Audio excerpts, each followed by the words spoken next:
Hi, folks. My name is Darren Gertis.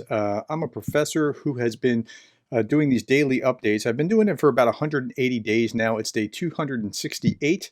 And I've just been trying to present what's going on in Ukraine based on relevant news and then trying to unpack and help you understand what's going on. I do these daily. I've done it 180 days straight at least. And if you are interested in Ukraine and you care about Ukraine, please subscribe. Okay, so today, as I was thinking about the news articles that I'm looking at, I thought, you know what? I'm going to answer the big question that I keep getting. So I keep running across stuff like this. Here in Quora, you see question like, who are the good guys in the Russian-Ukrainian war? And I hear this periodically, like, well, I don't know, Ukraine might have done this, or Russia's, who's really good, who's bad? Okay, so let me try to unpack that. I will just stay with me to the end. I will do my level best to help you understand how to think about this. And I'm going to start here. It's a strange sounding place to start when you're quoting Jesus with this, but you will know them by their fruits. Just now watch, follow me. Okay, he's talking, his context, he's talking about are there false prophets? You'll know them by how they act, right?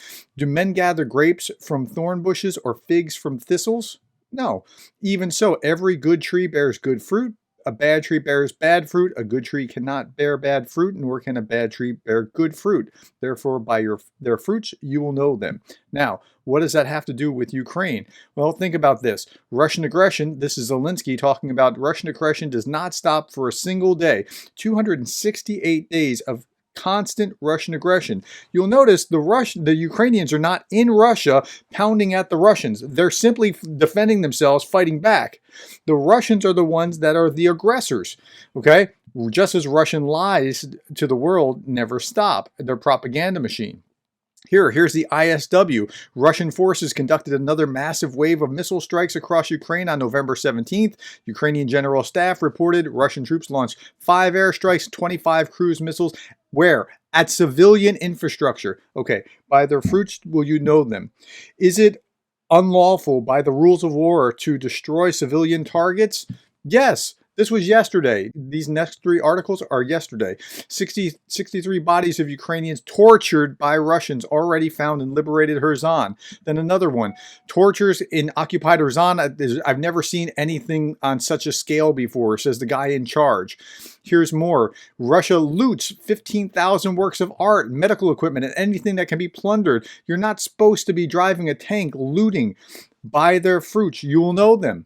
Okay, now, again, I'm making the case that there is one side that's the aggressor and the other side that's getting hit, right? Now, they are fighting back, but there's clearly one side that's the bad guy, okay? Now, you can argue geopolitically, oh, they were forced to do it. Really? They were forced to do it? Well, the conclusion of this will bring about the thing that they were forced to do. When Russia ultimately surrenders, and they will, when that happens, they're going to Ukraine will join the EU, Ukraine will join NATO. The only reason that Ukraine was in this fight to begin with was because they were not protected by NATO, which is the very thing that, Russia says that they were worried about to begin with. Okay. Restoration on work on 42 of 69 multi-apartment buildings were damaged by Russian invaders. Okay. By their fruits you'll know them, should you be doing this to residential buildings? Like, that's the question to ask. And if it is, if your answer is yes, we have a whole different problem set. But if your answer is no, now you know who the bad guys are. More misery for Ukrainians. Now, again, it's one thing to say, yes, you're going to target this guy, but are you going to really do it to women and children? Now, think through this before you answer. Are these innocent victims? If they are, then you know who the bad guy is. If you think that destroying the infrastructure is bad, or if you think that this guy sitting out here having to cook his dinner outside this bombed out building, if you think that's bad, then now you know who the bad guys are. There should be no question. Look at this. Kyiv says almost half of its energy system is down. Why? Because they're targeting civilian energy systems so that this lady will go cold all winter and freeze, because they're going to use winter to kill Ukrainians. Same thing here, same issue with the power supply. Russian aggressor in Kherson destroys networks of, and so it's going to cost 1.5 to 2 billion. So think about the financial destruction, let alone the damage on the ground, let alone the human cost of this. Who is the aggressor and who's the victim? Water supply, restoration of the water supply will be possibly complete after the electricity in Kherson region is restored.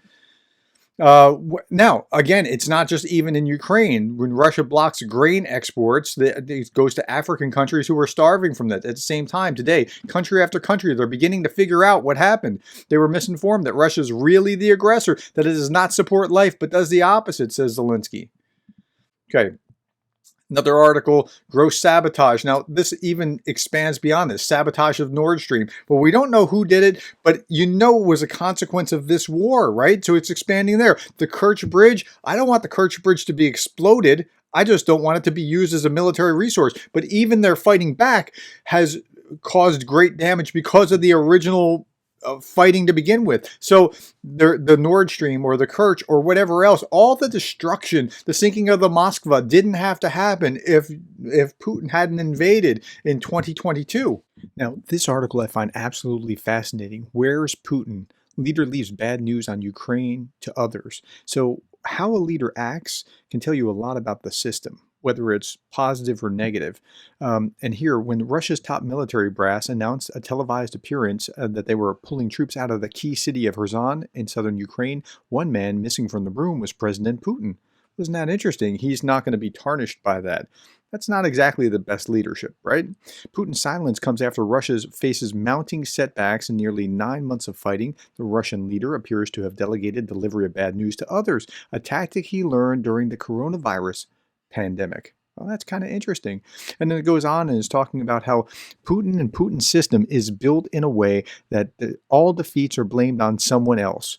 I've never seen good out of anybody just not taking responsibility. Never in any context have I ever seen that. It's blamed on someone else. And you'll see this in propaganda. So we're going to look at fun with Russian state media in a moment. It's blamed on enemies, on traitors, a stab in the back, on global Russophobia, anything really, anything. It's just fascinating. Okay. Well, the biggest challenge of my life is to turn a city around. They say a picture is worth 1,000 words. This broken glass looking out on Kherson is just a summary of this, because it used to be that Kherson, like every other city, had problems like salaries or corruption or addiction or whatever is normal in cities. But now it's things like water, heat, food, electricity, and connection. So it's compounded misery. By their fruits, you will know them. The ISW talks about, so sometimes people will say in my comments, they'll say things like, well, we should just negotiate and have peace, just peace, right? Well, what happens if you were to negotiate now? The ISW yesterday said negotiations cannot end the Russian war against Ukraine. They can only pause it. The renewed Russian invasion in February of 2022, after 8 years of deadly ceasefire following the Russian invasion of 2014, demonstrates that Russian President Vladimir Putin will not rest until he has conquered Kyiv. That's right. So if you just pause it, he'll be back. By their fruits, you'll know them. Okay, let's look at fun with Russian state media. Okay, so the first article is, now, by their fruits you'll know them. When you see lies, you know that that's not the truthful side, right? I mean, you know that that's not the side that you should be looking at for to truth. So here, war between China and U.S. inevitable as G20 is in its final days. Now, they say that kind of hyperbolic thing all the time, but here, the meeting between the leaders of China and the United States became the only intrigue of the summit in the absence of Russian President Vladimir Putin. That's not it. There was a 50 some odd or more point article condemning the Russian invasion. World leaders like the Prime Minister of Great Britain were taking Putin to task for not showing up when this was the greatest crisis that could have been dealt with, but he decided to avoid it. So when they lie about things, and that's not the only thing that they're lying about. Here's another article. Polish tractor could not be a target for Russian very expensive rocket. Now, they're right that you wouldn't want to spend $1 million to $2 million rocket on a Polish tractor, but the issue is not that it was a target. A target, by definition, is something that you're actually aiming at. This was something that they probably weren't aiming at, whether it came from Russia or from Ukraine, and it looks like it came from Ukraine as anti-air defense missile that went stray. But by definition, a target means something that you aim at. If I aim at a target and miss it, that thing I miss is not a target. So it's so obvious here that the rocket could not come from the territory of Russia. How do you manage a rocket that costs hundreds of millions of rubles striking a tractor? The expert told him. So it's not just outright lies, it's also misguiding people because you're trying to make that case. So that's where we are. Okay, next article. Zelensky wanted World War III to break out after Ukrainian rocket crashed in Poland. The Ukrainian authorities, led by President Vladimir Zelensky, attempted to cause World War III to break out through deception. No, the very fact that Kyiv's top officials literally conspired to set the apocalyptic scenario into motion suggests that their side isn't as confident with its newfound on-the-ground gains as its publicity claims. Okay, they're lying. They're lying about him lying. And lies are one additional sign of who's not. Okay, if one side is doing this damage, if one side is doing these lies, that's a sign that they're on the wrong side. That's the point. Okay, but there is hope. There's hope because when you start to look at things, you see things like here in the New York Times, tracking the Russian invasion. This was November 14th, just a few days ago. Ukraine has reclaimed 54% of the land Russia's captured since the beginning of the war. That is enormous. That is amazing. That gives me great hope. I talked about this guy the other day, and I'm going to again. If you go to uasupporter.com/Gertis, you'll find this store. Why will you find this store? Because I'm greedy? No, it's not because of that. Because I'm working with a guy from Ukraine who approached me and said, hey, you're doing these videos. Will you please advertise this? This is how I'm making my living now. I was doing something else before the war. This is how I'm going to eat. Right? And I'm like, okay, great. I mean, I make pennies on the dollar. I'm telling you, it's not like I'm making a lot. Are the things overpriced? Probably, but there's a couple upsides. One, as you wear this, you identify with Ukraine. Just like when I went to Eastern European restaurant and ordered a Ukrainian meal because I wanted to identify with him. And you're helping him survive while he's over there in a terrible, terrible place. Now I put this on each of my videos. I'm going back and putting these through in my below. Here, want to make a difference in one Ukrainian's life? Because that's really what you'll be doing if you're supporting that. Purchase Ukrainian-themed mug, shirt, etc. from this online store to help them, and it's HTTP, and I put the link. Now, since the very beginning, since my very first video, I put this. If you wish to donate to humanitarian relief, please donate to a reputable organization, and I urge you to give to Samaritan's Purse, because I know that they're going to use their funds appropriately. So you can do that. That works just as well. Now, one more thing. I don't want you to think that because I'm saying that one side is wrong and the other side is right, that every Ukrainian is a fine, upstanding human being and every Russian is evil. I don't believe that.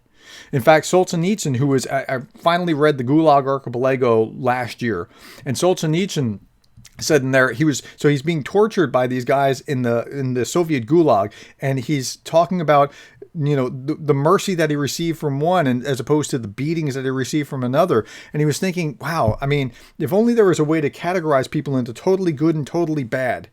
But it doesn't work that way. Here, if only there were evil people somewhere insidiously committing evil deeds and it were necessary only to separate them from the rest of us and destroy them. But the line dividing good and evil cuts through the heart of every human being. And who's willing to destroy a piece of his own heart? I think what the Russians are doing, what the Russian government is doing is evil. It's wrong. Soldiers that are committing these acts are wrong. It's evil. But we got to understand that evil is also inside of us, and we could commit these kinds of evil acts as well. And so not every Russian is bad, but what the Russian government is doing is wrong. It just is.